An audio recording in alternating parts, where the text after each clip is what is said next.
Well, I'm Brandon DePauw. I'm the Director of Professional Services here at Miva. Been with Miva for just over 12 years now. Every time I say that, it's kind of crazy. A little background, I started as a web developer here at Miva and kind of gone through the journey and that web developer professional services. So I kind of have that technical background and just have been lucky enough to be here with Miva for years and work with a lot of incredible people, kind of bring us to the point right now. It's pretty cool being at these events. I'm really grateful. It's also really cool to see some faces, even the guests that have been coming to these events since I started. So it's pretty amazing. So thank you all for being here. I appreciate your time and joining me today. So today, we're going to talk about the latest in checkout optimizations and maximizing conversions. So what do people care about? Right? People care about that customers want to feel good. What's this order going to cost me? Right? That's one of the first things I care about. What is this going to cost me when placing an order? So do you offer free shipping? Do you offer flat rates? That's part of the first questions that I have about what's it going to cost me. Are there any additional fees and charges? Right? We'll talk about this later too, but we don't want surprises. Like, we need to bring it forward. What are there going to be? Are there going to be fees, charges? What's related to this? What is this order going to cost me?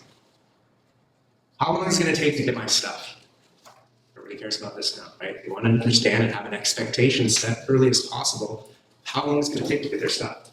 So one common indication, right, is shipping method names, 1-day shipping, 2-day shipping, overnight shipping, 3-day shipping, got it, right? That's kind of the standard, straightforward way to handle that.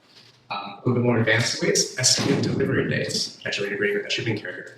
Understanding more specifically what date they expect to receive their products, right? Where they're going to get their stuff. Maybe that's important to them. Understand they need it by a certain date, and they get that information. And then this ships within X number of days, as call outs. So we talk about like shipping and how long it's going to take once it's processed and once it's going to them. What about the lead time? Fulfillment, getting everybody in the warehouse, getting it out to the carrier. Some products maybe fulfill a little bit faster. You're able to process them same day, right? Hey, this process is same day. This is, ships within 2 days. That kind of call out information can be really easy to flag at the product level and lend some confidence to that customer and expectation up front when they're making a decision about that product. Entering my information is going to be really freaking easy. Like, this is important. If it's not, that's frustrating. I expect it to be easy. I mean, I type on a keyboard all day long, and if it's challenging to enter a bunch of information even there, let alone on my phone, it's frustrating. It better be really easy to give you my information to place this order. We'll talk about this later, autofill, address autocomplete, suggestions, and reduce number of fields. Some of the things to think about too, right? Like, who's your target audience, and what is important to them? Maybe you have products that people are filling regularly. Maybe they're a busy parent and you sell baby products and it's this lotion, I know I need it, I need to get it quickly. I'm running around and I just need people to like go and hit buy now on that product on the product page. I don't care about other stuff. I'm coming to fulfill that one item really quickly. I just want to come on and make it really painless to buy that right in from the product page. What is your customer? Who are your shoppers? What's important to them? What's going to make them feel good to achieve what they're coming to your site to do? So think about that. It might look different depending on who your shoppers are. And understanding what modern expectations might be for customers' experience and what they're expecting. Because this is always going to change, right? What's true right now versus what's true in 6 months may be different, will be different. So understanding when people are coming to shop on your site, what are they expecting the experience to be? And asking yourself, are you servicing that expectation? If you're not, that's a problem. So you have to always be asking that question and evolving and meeting those expectations. So the basics, these are pretty quick, right? I think most of us, if not all of us, should know these, but they're really important. Clean and clear layout. You don't want it to be cluttered, distracting, challenging. It's still as important as it's always been. Make sure it's clean and clear. Prominent buttons sound simple, but the amount of times I still see prominent buttons not being clearly called out in the checkout process, like make them very clear what it takes to move on from step to step and get that order placed. Mobile optimization, come on, right? It's a must. It's been for a long time now, and it still is. But if you often use your site and you're doing it on a laptop or a computer, and you don't often just look at it on your phone, make sure you're doing that every once in a while. The amount of times I'll find stuff on a site when looking at it on mobile, and I ask that person, like, did you realize that this was looking like this on this product page, on this checkout page, and they had no idea? It can be a little bit mind-blowing. So it might be a simple thing, but I often find that people aren't even going through that experience on a different device themselves. So make sure you're checking that, validating that as changes happen. Small things can cause triggers of frustration. Make sure you catch those and adjust those. And page speed, like even checkout, it's important, should be a streamlined, efficient process. make sure you're investing in those pages operating well and efficiently as well. All right, so highlighting service perks, right? So we have call out products that process and ship quickly. If you have ones that fulfill more quickly than others, I talked about this a minute ago, but it's an easy thing to call out early in the process when they're looking at a product. It's about making that customer feel good, right? So, hey, I'm already like pretty interested in this product. If this is something that they highlight that they can fulfill pretty quickly, just out the same day, I feel even better about that. Like I'm a little bit more encouraged to place that item. I mean, without knowing that, maybe it's not critical, maybe I'd still place the order, but maybe that is a difference. You always want to be giving them things that make them have a positive and good experience. They're making a decision to spend their money, they want to feel good about it. Okay, free shipping callouts on product display pages, site headers, and progress bars in the basket summary sections, and then indicate to them when those thresholds have been met. So, free shipping on product pages. Maybe you have products that they themselves, at dollar value that they are, already achieved that free shipping threshold. And don't just rely on your header or wherever else you might put that information. Call it out on the product page itself. Maybe it itself triggers that threshold. Use it as an opportunity to flag that to your customer. Let them know they're already achieved that. Headers. I look every time. I expect to go to a site and be able to look across the top and find out what's their shipping offer, right? Is this free? What's the threshold? Is it not? Do they have flat rate? Like, tell me that information where I expect to go find it. It's really common to put it there if you're not thinking about that, if that's the type of thing you offer. And progress bars, so gamify it a little bit. Everybody, I think, has seen at some point or another progress bars that indicate like maybe your shipping threshold is, $75, and a grade 50. You're highlighting on that bar how far they've gotten. Maybe the rest of the way there to 75 reaches free shipping. Show them that, gamify it a little bit. And a little bonus. This is something I don't see a lot of people do, but what if they have $5 more until they reach free shipping? You can call that out and say, hey, you have $5 more to free shipping. Here's a category of $5 products. $10 more to free shipping, conditionalize it. Make sure to then show them the $10 category of products to achieve free shipping.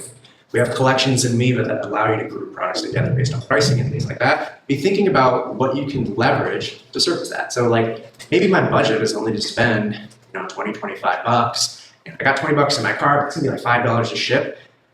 Okay, look, I'll spend an extra $5 to then get that free shipping if I get a good product out of that. Like, they don't maybe want to spend a lot more. They don't want to go browse around and try to find the right fit for them. They might just want to find the dollar value that's going to achieve that free shipping for them. So being able to pair those two things can make that better experience, and more likely that they'll actually fill that bar up and continue once they've reached it. Convenient gift wrapping services. So, if your products are often or commonly purchased as gifts, right? That's one example. If people wait till the last minute, I'm guilty of it. I think a lot of us are waiting till the last minute to buy a gift or get something out to somebody. If it's commonly purchased as a gift and you have gift wrapping service, make sure that's called out and show them the value of it. Maybe it's $10. Pop them open and show them what your gift wrapping looks like. I mean, I could say if I'm going to spend $10 on that and I have no idea what it's going to look like, is it just going to be some white box with some crappy ribbon on it, or is it going to be like look pretty? Like I'm giving this to somebody I care about. What does it look like? It's a small effort just to have a hole that pops up and shows them what it looks like. The amount of times I've seen gift wrapping services offered where it gives no indication of what it even is going to look like when it gets to the person you're gifting it to is astonishing, right? So like, it's a small thing that can build that confidence and make them feel better and comfortable with making that decision. I know that like if you came to my wife and I and you said, hey, I need gift wrapping, you definitely don't want me to do it. You want her to do it, right? And that's the difference. Anybody goes to a family event, you don't even have to look at the tags, you know the ones that I've wrapped. So that means people want to know what that product's going to look like. You show all of this detail in the products you sell. This is another service they're still spending their money on. So think about that. Peace of mind with easy returns. So people are very accustomed nowadays for returns process to be simple and easy. They expect that. They want to get that kind of information. They want to know what to expect. So help them feel comfortable with the fact that it's easy returns and surface that to them in a way that they'll see that during their journey as they're checking out. They don't have to go hunt it down. It's just something that gives them peace of mind. So, not all these examples might be relevant to you. Maybe your stuff isn't sent as gifts, but maybe you have other perks and other things that add value to your customer's experience. Ask yourself, how do you call those things out? How do you showcase the way that you add value?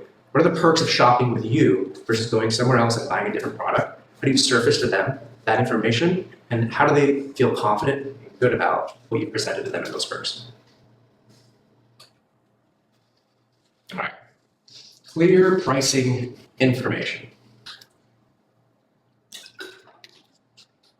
So we talked a little bit about free shipping, right?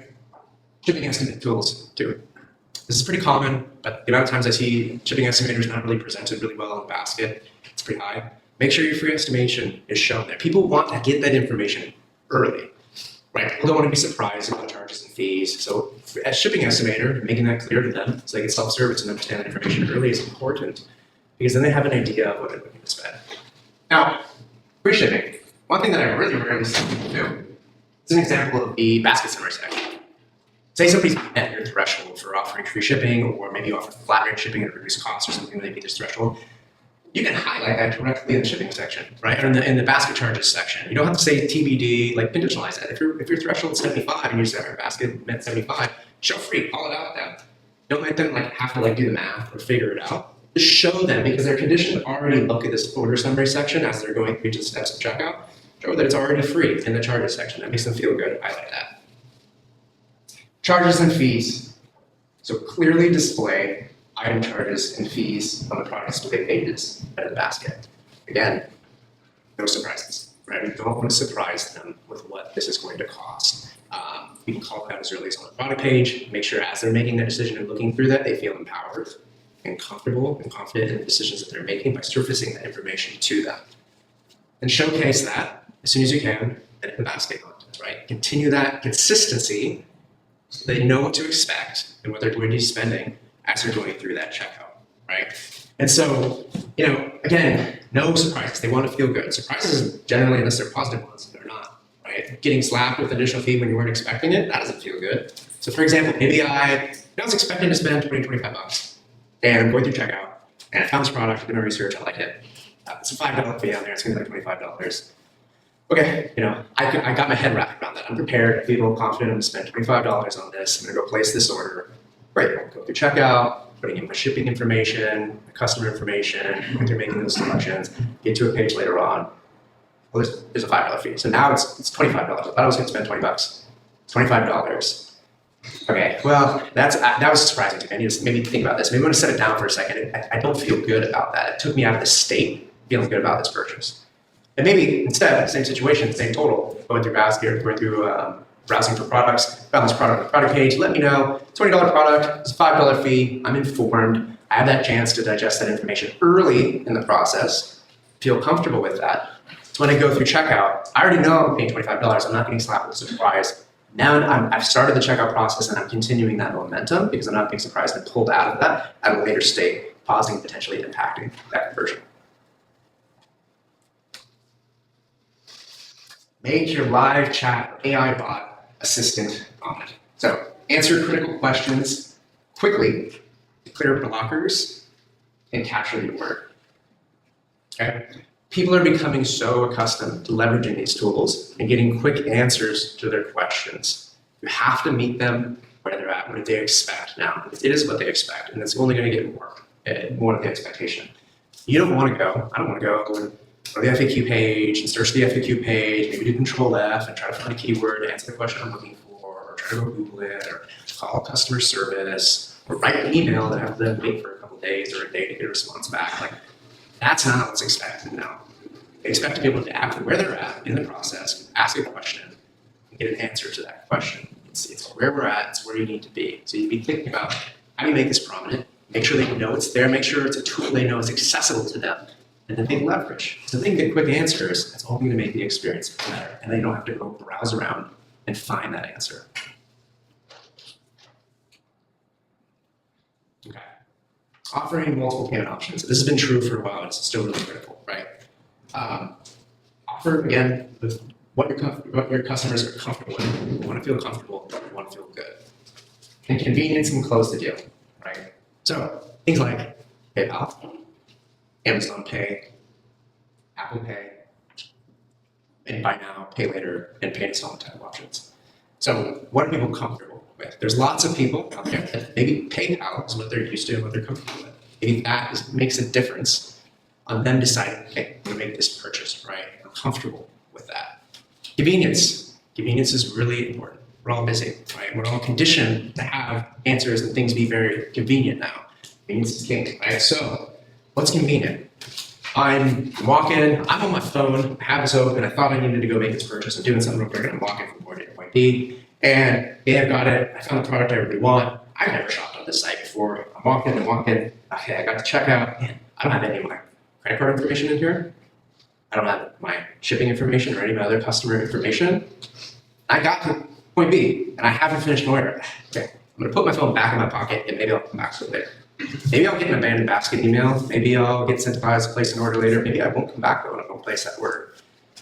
What if though, right? Walking from point A to point B, and great, I'm on there, they got Apple Pay. Great, I have all that information. I'm already authenticated because I used that service in there. Point A to point B, got my product stuff pulled up. Cool, I can place the order in a couple buttons, and now I've placed that order. I'm not putting my phone back away. I'm not waiting to circle back to that later.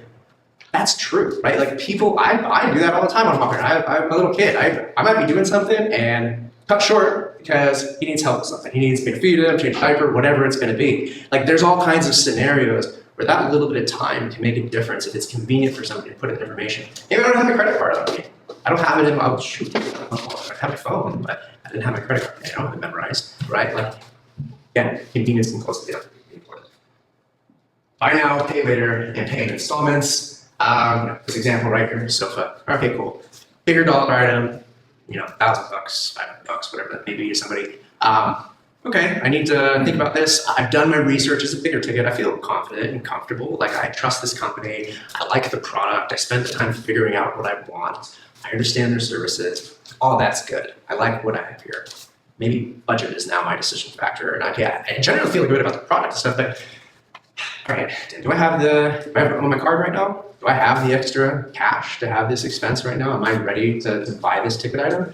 That could be the decision that's maybe pausing me on feeling good, but okay, I can do some 4 payments. That I can handle. That works for me right now. That makes me feel better about this. That works, okay? So those kinds of options can be great for bigger ticket items, and people leverage them a lot. People really expect that. So, address autofill and address validation. So I was talking a little bit about earlier, right? People move at a fast pace. It's frustrating these days to have to manually type your address out. I get irritated. If I have to go to a site and I'm typing my stuff in and I'm typing the beginning of my address and it's not starting to autofill it for me, I'm already irritated. I personally am. Like, I expect that now. I have that experience so often where it's filling out my address, I can just select it. I don't want to type 5, 10, 15 more characters. It sounds silly, but I'm honest, like that irritates me. And if I've had that experience elsewhere, I expect it. I know that it's available. So that's something that small can trigger me. Like people expect that little level of detail, that it makes a difference, right? And it autofills and fills it out. So like type it in and then select it too. Not just giving the suggestion, but autofill and populate it out too. And then leverage address validation to reduce fulfillment errors and it benefits. Right? That it's customer, it's you who wants fulfillment errors, validating that address is really important, it's critical. So again, better be easy to put in my information. Don't make it frustrating. Do whatever you can to make it more simple and streamlined for them, please. Okay. So prioritize required information. So avoid distracting shoppers with optional content. So again, sample right here, screenshot, channels default, need a theme, sound, address too. It's not a required field. When I go on a page, like checkout page, lots of form fields and everything like that, first thing I'm doing is scanning and seeing how many fields are out there. And I expect that the things that I'm seeing are going to be the things that are required. Those are the things that are jumping out at me. We want them to fill out that information. Optional content, you can expand if necessary, but clean it up, part of the clean layout, part of the streamlined experience, make it clear for them. Newsletter signups, agreements, things like that could be at the bottom. Like, don't interrupt their experience. I'm in the middle of putting in my address, and context switch me to make another decision, and then I go back to filling out my information. You don't have to autofill. I'm already frustrated. Don't make me more frustrated, right?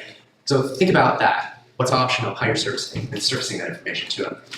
And it's not to say that like optional content is not okay, right? It just means you have to be intentional. So if you're going to be putting optional content in this experience, oftentimes you're doing it because add value to you and your customers. So maybe it's an upsell, maybe there's something you're upselling, maybe it's capturing some additional information for marketing purposes, maybe it's gift messaging, whatever, right? There's lots of optional things that make sense to include. This isn't to say don't include optional stuff. It means avoid distracting them with it. to do that, you need to be intentional and thoughtful. You have to be thoughtful with how you're putting that optional content in. And then you need to measure the impact of it. That could be a couple different things, right? When you're measuring the impact. One, what's that optional thing that you put in? What value is it providing? And then how you're measuring that it's providing that value, the expected value. Is it successful? Great, sure it is. You've measured it, they're doing the thing that you want them to do, cool. But are you also measuring any additional impact that had? Maybe you have a new field in there that's collecting some information, and maybe people are putting that information in, but did you measure that after you put that in, was there any impact to conversion? Right? Are you actually distracting another set of people? So make sure you're measuring, what did I do? Measuring both parts of this, if any idea what it is. What does it block out? Which is, there you go, I'm back.